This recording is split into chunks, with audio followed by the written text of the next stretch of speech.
मां के शरीर को एक राक्षस भाले से छेद देता है। पिता अपना एकमात्र हथियार हवा में उछालता है और वो हथियार सीधा उसी के सीने में घुस जाता है। इसके तुरंत बाद उसका शरीर पत्थर में बदल जाता है और वो पवित्र तलवार को लेकर समुद्र की गहराई में डूब जाता है। मौजूदा राजा वोर्टिगेर्न उस तलवार को तुरंत पहचान जाता है।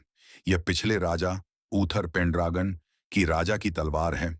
उसके मन में एक बुरा ख्याल आता है। वह फौरन एक जल जादूगरनी के पास जाता है।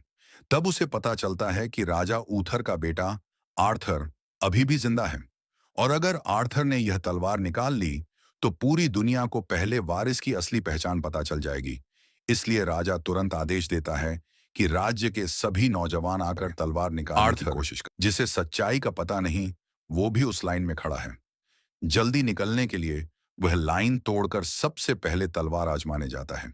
जैसे ही वह तलवार को छूता है, उसे बिजली के झटके जैसा दर्द होता है और वह डर कर अपना हाथ पीछे खींच लेता है।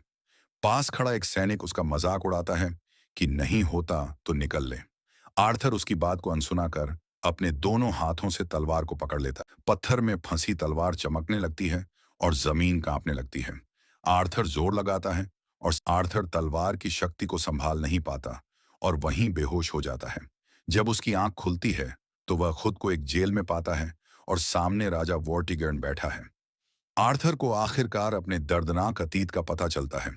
20 साल पहले मॉर्ड्रेड नाम के एक काले जादूगर ने काले जादू से विशाल हाथियों को काबू में किया और इंसानी दुनिया पर हमला कर दिया। इस हमले ने इंसानों और जादूगरों के बीच की शांति को भंग कर दिया। तभी मर्लिन नाम के एक महान जादूगर ने अपनी छड़ी से एक पवित्र तलवार एक्सकैलिबर बनाई और उसे झील की देवी को सौंप दिया। यह तलवार सिर्फ राजा ऊथर और उनके वंशज ही इस्तेमाल कर सकते थे ताकि शांति बनी रहे। दुश्मन का सामना करते हुए राजा ऊथर ने तलवार निकाली और अकेले ही दुश्मन के खेमे में घुस गए। एक ही वार में उन्होंने काले जादूगर का सिर काट दिया। काबू से आजाद होते ही हाथियों ने जादूगर की सेना को खदेड़ दिया। राजा ऊथर के नेतृत्व में इंसानों ने जंग जीत ली और लोगों ने उनका जय जयकार किया। लेकिन महल में अचानक एक शैतान वोर्टिगेर्न का रूप प्रकट होता है और रानी को मार डालता है। गुस्से में ऊथर उस शैतान से लड़ता है, लेकिन कुछ ही देर में ऊथर की ताकत कम पड़ने लगती है। अपने 3 साल के बेटे आर्थर को बचाने के लिए और तलवार को शैतान के हाथों में पड़ने से रोकने के लिए ऊथर तलवार को खुद अपने सीने में घोंप लेता है। पत्थर बनकर तलवार के साथ समुद्र में समा जाता है। राजा ऊथर की मौत के बाद उसका भाई वोर्टिगेर्न गद्दी पर बैठ गया। उसने एक विशाल काली सेना बनाई और जुल्म के साथ इंसानों पर राज करने लगा। वर्तमान में अपनी गद्दी पक्की करने के लिए वोर्टिगेर्न आर्थर को धमकाता है